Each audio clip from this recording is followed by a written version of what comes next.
Welcome back everyone for another Evertail video. So I called it, man. I called it. I said with Blood and Clarice and Sleeping Beauty, like I was like they're gonna put a sleep ward, and they put a sleep ward. So the new SRolotia, she has a sleep ward for herself when she enters battle, and she can give sleep ward to all her allies with Chrono Chaos. So, thoughts on her? Dude, her speed, it's 1. It's actually literally 1. That is insane. I didn't realize that was even a possibility.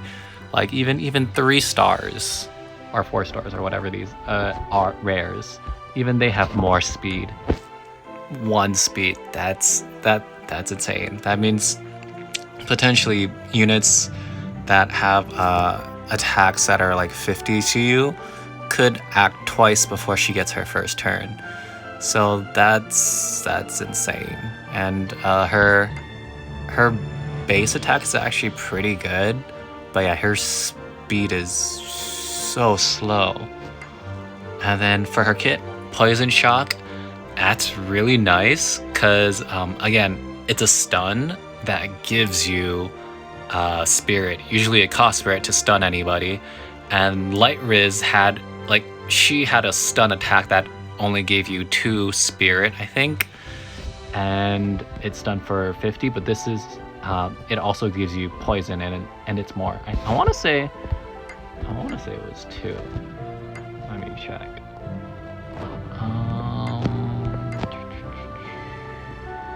Here. Oh, it's 1. Yeah, dude. Oh yeah. Oh well, it targets 2. But yeah, 160 TU. That's pretty rough. Yeah. So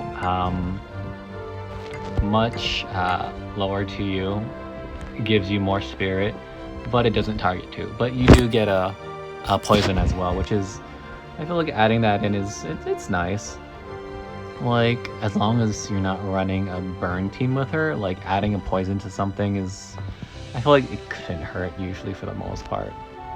And then for Chrono Chaos, stuns all enemies for 150. Then if there's no stun absorber, all other allies are purified, granted sleep ward, quicken 30%, stun for 100, and then it becomes locked for the remainder of the battle. So it's like kind of sort of a one-time use-ish thing. And so as long as like the enemy doesn't have a stun absorber, then yeah, you can grant sleep ward and quicken, which is really nice, purify everything. But then they do get stunned for 100. But since you're stunning all the enemies for 150, it's kind of more just like a stun all 50 for the enemies, since it's a 50 difference.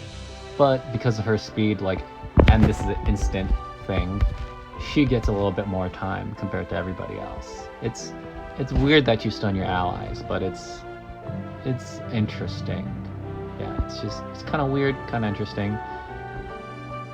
Yeah, I mean, in that case, like, if you do have some burn that can't get stunned, then everyone gets kind of an advantage of TU, but then you don't actually want to use that with the poison, because if you want burn and then poison it, that usually conflicts. But it's a really interesting kit. Sleep wards, just because they've just been pumping out so many sleep units that are just crazy right now. Giga Time Strike, 500% to all enemies if they have 100 or more, which is a lot. It costs 0 spirit, hits all of them for 130, ignores counter stance, skin passives, but every enemy with 100 or more that gets hit, you lose 1 spirit. So it is kind of 0, but not at the same time. Like, it doesn't cost, but if it does hit and you do have spirit, then you lose spirit. So it's kind of weird. It could potentially cost you 4 spirit. Yeah, if you hit everybody. And they're all stunned, since you use Chrono Chaos, and then Giga Time Strike is what I would assume. And then skill becomes locked for 200 after if allies lose more spirit than they have. Like, if you had 1 spirit but hit 2 enemies, then it becomes locked because like it's like a spirit deficit and you can't really go negative. Blah blah blah, and other effects that cause allies before blah blah, yeah.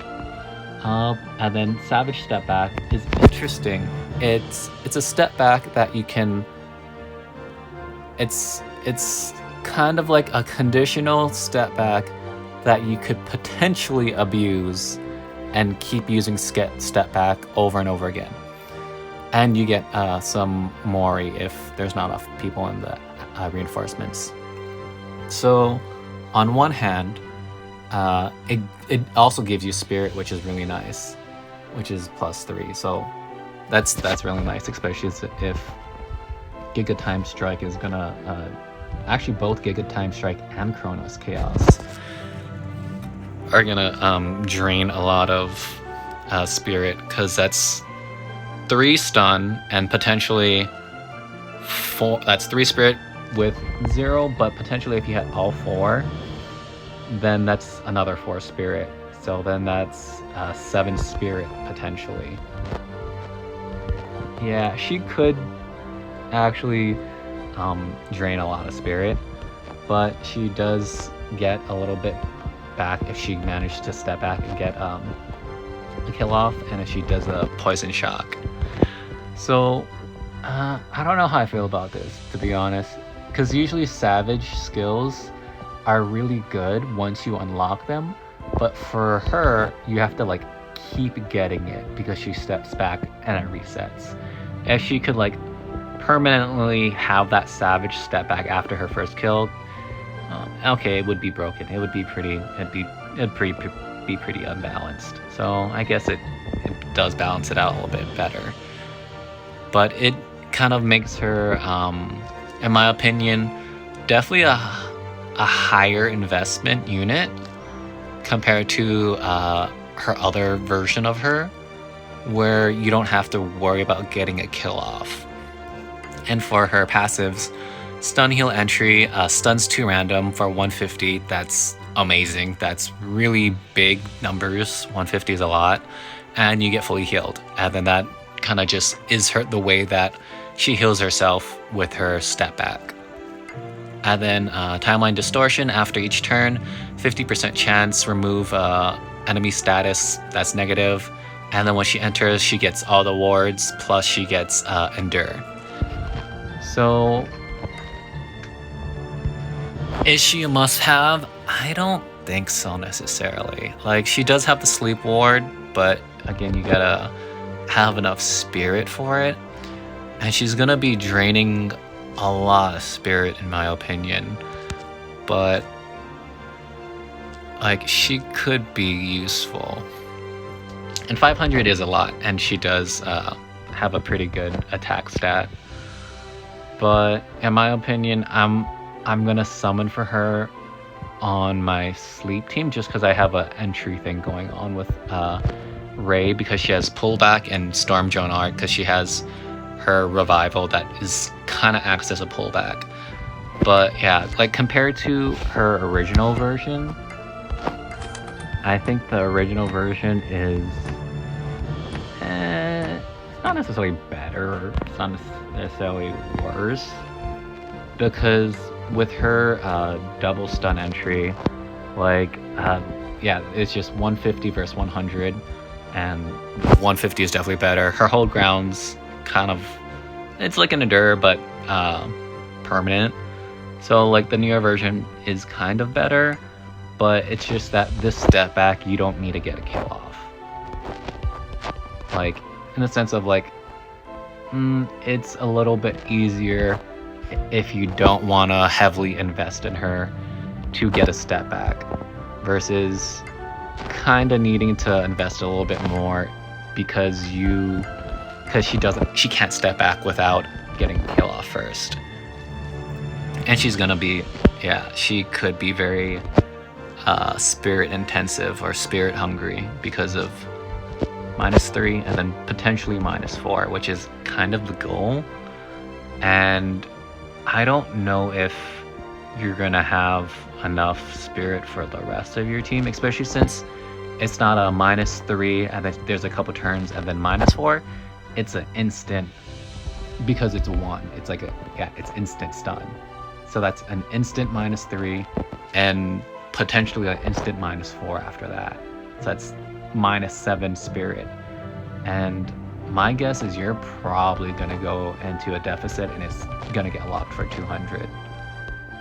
So I'm like, I'm gonna pull 1 copy, but I'm not gonna invest too much into her, and I'm just gonna use her as a more entry hazard kind of character.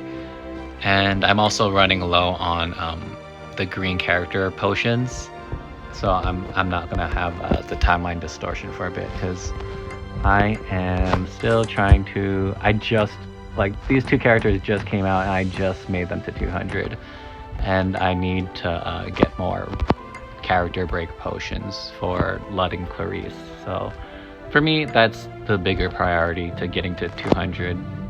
And summoning for the new one, this is more so just kind of just so I have her. Maybe I'll build her up later on in the future, but right now I'm just kind of pulling for her just for the entry. Yeah, just to have her. This is a bit gimmicky. I don't know where I'm gonna put her on my team, but yeah, hopefully I can get her before hopefully I'll be over 500 KO still, so maybe within 150 is the hope or the goal, but we shall see. Can we get lucky? First pull? First pull? Maybe not.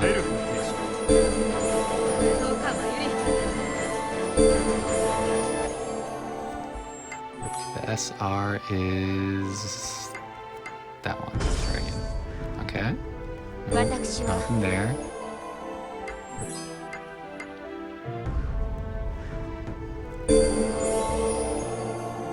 Yeah, I don't know if I should cap it at before 500k, because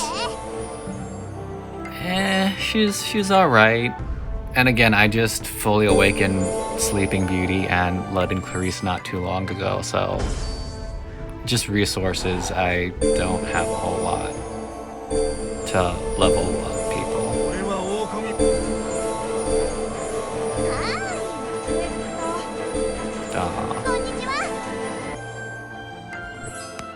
Come on. This one. Okay, here we go. This is the one. I can feel it. Come on. Damn.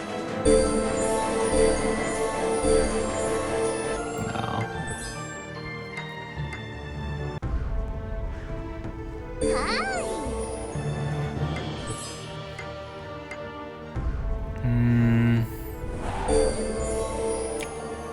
Okay, this is gonna be 100. Come on, 100. Ooh, not 100. Okay. Come on, this one. Oof. There's still a chance.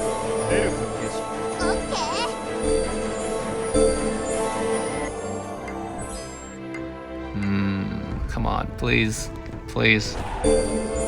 I don't want to break the 500k. Don't make me go under.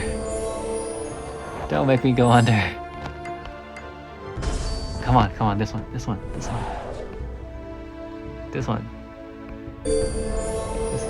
is it. Don't break the 500k. I don't want to go under. I don't want her. Like, I want her, but I don't want to break 500 for her. God damn it. No. Oh no. Shoot. Okay, come on. Last chance. Come on, purple. Come on, 150. 150 should be enough. Please.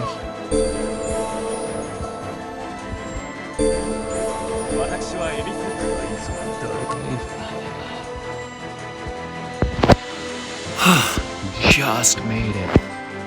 気のせいでクロノスより話を伺いました。何でも時の魔法を使えるものをお探しとか、元眷属としてお話を伺いましょう。ましてや時間を脅かすものを野放しにはしておけません。時間速報だけは苦手ですが、時間を操る魔法ならばお任せくださいませ。Yeah, and I get she's supposed to be a time mage and stuff, but like it's kind of weird that she goes from that and then she gets younger. Like I guess it's the time mage-ness, but it's just weird because typically like all the other characters go from tiny to bigger if you like fully awaken them. But yeah. So I'm not gonna get her first. I'm not gonna get timeline distortion just because I'm gonna wait to get my Ludding Clarice to 200 first.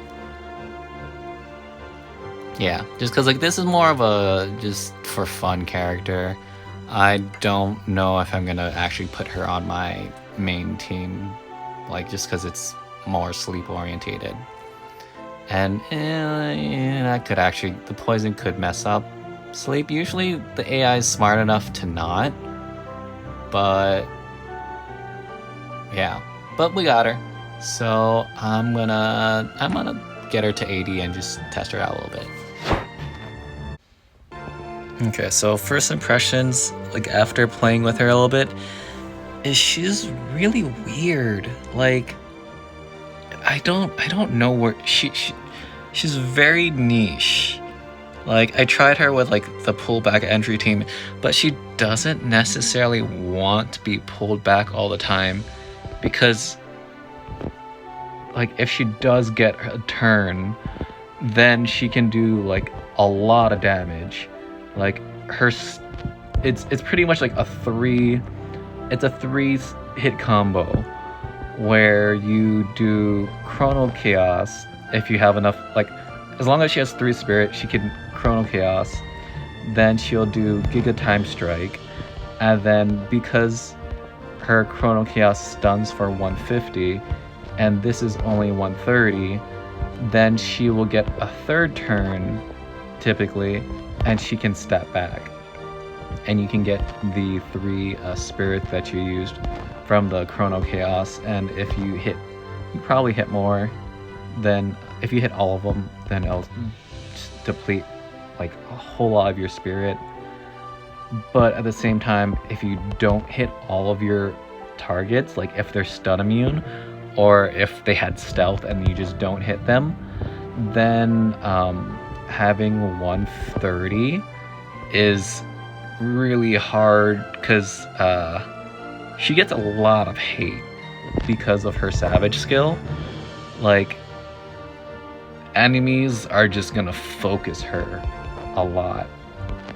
So yeah, it's weird because she's good if she can get a turn. It's so weird because like that one speed, you feel it a lot. Like you feel it when, because she's typically not going to be the first 4 in your battalion because of her entry skill. You want to trigger it as many times as you can, and if you have it as a reinforcement, it's a guarantee trigger. So she's going to be at least 5th, maybe farther down. So once she enters, her speed's going to show a lot. That one speed hurts so much, and it just feels like forever until she gets a turn. And if she does finally get that turn, she has to have enough spirit. And then if she does have enough spirit, you have to make sure that everyone can be stunned. Because if one of them doesn't get stunned, it's kind of bad.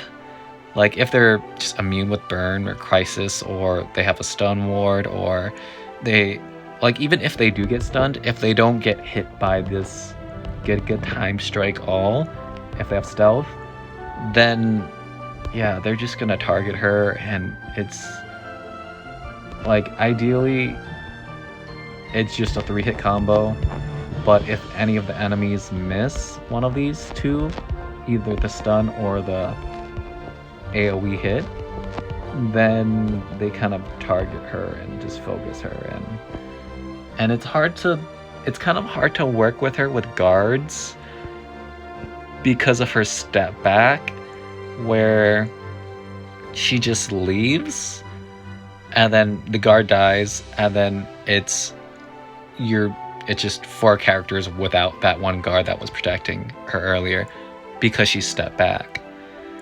And it's hard to have her with a guard because she runs away and the guard dies eventually, and then she's guardless after. Yeah, she's very weird and very niche, and I wouldn't necessarily put her in the pullback team. If anything, the full stun team, just because she can do the Giga Time Strike, but it's kind of not that great either, because if she does Giga Time Strike without doing Chrono Chaos, then only, like, let's say one of your allies stuns a unit for over 100, but she would like, it'd be better for her to do Chrono Chaos to stun everybody else. But I think sometimes, like, she might just do Giga Time Strike if only one of them is stunned, just to get that damage. But because it's 130, she's gonna take her a good amount of time to get another turn, and then they just focus her after that, especially with the hate from Savage Stepback. I don't know, like, I feel like it's very niche. It's very hit or miss. There's a lot of things that can go wrong, I feel, but if everything does go right, she can definitely she could just wipe a lot of things if the situation and scenario plays out. But yeah, I don't know. I feel like it's very niche. It's good if you can get it to work, but if it doesn't work, it feels like an eternity for her to get a turn. But yeah, I guess those are my first impressions of her. What do you guys think? Are you gonna summon for her? Did you summon for her already? And what kind of team do you think she should be on? And yeah, subscribe if you can. Thanks for watching, everybody, and I will see you all in the next video. Take care. Bye.